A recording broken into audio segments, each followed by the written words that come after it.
Bonjour, c'est Marc Vandamme, président de l'association Home Énergie, recherche sur la maison autonome et développement durable.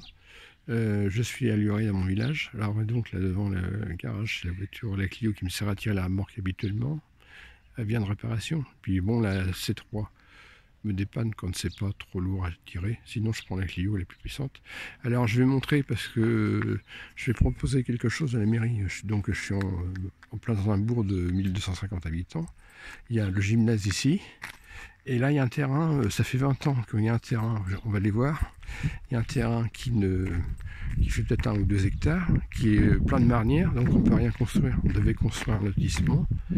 Et moi, j'ai une proposition à faire, parce qu'il y a beaucoup de bâtiments. Là, vous voyez, les lotissements, il y a une maison de retraite là-bas. Ici, il y a une maison de retraite, donc c'est dans le cœur du village.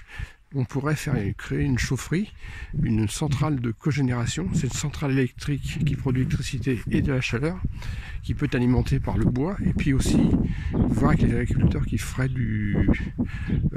qui planteraient du miscanthus. Les plantes que vous avez vues devant chez moi, c'est du miscanthus. C'est des plantes qui captent le CO2, qui produisent beaucoup de carbone, et ça peut servir à chauffer. Ça sert à plein de choses, le miscanthus. Ça sert combustible, paillage, même pour les animaux. Et on plante ça dure 15 ou 25 ans. Donc voilà le fameux terrain. Là, il y a un gars qui a un petit jardin qui est sympa. Alors là, vous voyez, il y a un terrain là-bas, très grand, là. Un terrain, je suis sûr qu'il fait peut-être 2 hectares, il faudrait que je mesure avec mon assistant. Donc ce terrain-là, il y a même l'assainissement, il y a les regards, tout ça. Ils n'ont rien pu construire parce qu'il est plein de... Il y a des marnières. Donc la solution, ça serait de construire, de creuser, faire une centrale de cogénération, faire une carrière. Déjà, on fait une carrière. On va extraire l'argile et le calcaire. Par exemple, l'argile, on peut l'envoyer à la briqueterie des Lisieux, si c'est de la bonne terre jaune.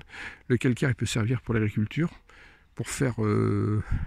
pour les champs, pour rajouter du calcaire dans les champs, ou de la chaux, ça peut être aussi pour faire de la chaux.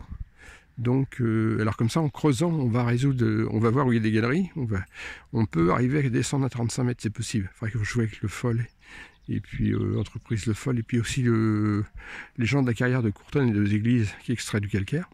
Donc on peut extraire des ressources, il y a du calcaire, c'est sûr, puisqu'il y avait des marnières. Donc ça sert pour l'agriculteur, la construction, le remblaiement.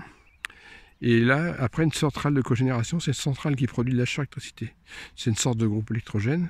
Ça permettra au village d'être autonome au cas d'apocalypse, de pouvoir alimenter tout le village et les environs, quoi. Donc, par exemple, ça pourrait marcher cette centrale tout l'hiver, quoi, toutes les périodes froides. On produit de la chaleur et de l'électricité en même temps. Cogénération, ça s'appelle. Donc, ça peut marcher avec le miscanthus, le bois déchiqueté. Aussi, par exemple, ça peut être des emballages, carton, tout ça. Donc, ça serait possible de faire quelque chose. Faire une carrière, déjà. Dans un premier temps, une carrière. On extrait le calcaire et l'argile. On exploite et puis après, on peut construire une installation souterraine. Donc, ça serait, donc, après 20 ans d'attente, ça pourrait être intéressant. Alors, je vais demander si on pourrait pas me prêter un bout de terrain, si je pourrais faire des pommes de terre là-dessus en attendant, puisque c'est juste que le temps de cultiver des pommes de terre. Donc voilà, et puis il y a un gars qui a fait un petit jardin sympa. Donc voilà, je vais donc voilà, il y a un petit jardin qu'il a fait, qui est pas mal, le gars là, un voisin qui a fait ça, il a un petit bout de terrain. Alors je vais aller jusqu'au... Alors oui, donc on rejoint la route de Pot-de-Mer, là. Donc là, justement, il a travaillé son terrain, là. Il y a de quoi faire des pommes de terre, là. Donc c'est le gymnase. Donc justement, il y a beaucoup de locaux qui consomment de l'énergie, qui pourraient être alimentés par ce système. Donc voilà, parce qu'actuellement, il y a une chaufferie ici. Elle est par là, la chaufferie. On entend le bruit de la chaufferie, d'ailleurs. Enfin, là, il y a un camion qui passe. Mais on va la tuner.